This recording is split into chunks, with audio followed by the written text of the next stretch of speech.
bom dia para os telespectadores sira, na bem agora darão assiste a Tatoli atual. A Comissão Nacional de Juventude Católica Timor-Leste oficialmente foi boas-vindas para a Cruz Jovem Internacional, que simboliza o início da Jornada Nacional de Juventude 2025.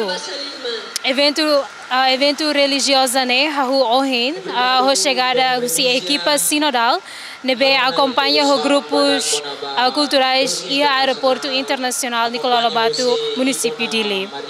Depois de ir a procissão para a catedral, nós aceitamos a veneração da cruz e a exposição da promoção vocacional.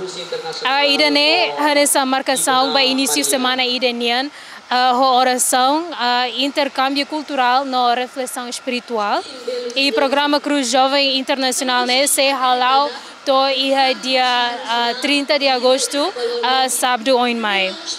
No Bamaluk Sira Nebe Maka, a carga de missão Cruz Jovem Internacional Niang bela acesso à agenda completo e a página oficial Comissão Nacional Juventude Católica Timor-Leste.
Diak Bamaluk Sirahotu, Hanesang ita Sisteona, a saída oficial Husi Sala VIP ba Cruz Jovem Internacional no Mos Icona Maria. Agora darão ia ona fase nebe boas-vindas ninyan, huri taratais ba ia Cruz Jovem ninyan e no Mos se ia dança cultura nebe mak se ia tudo símbolo ba boas-vindas ninyan.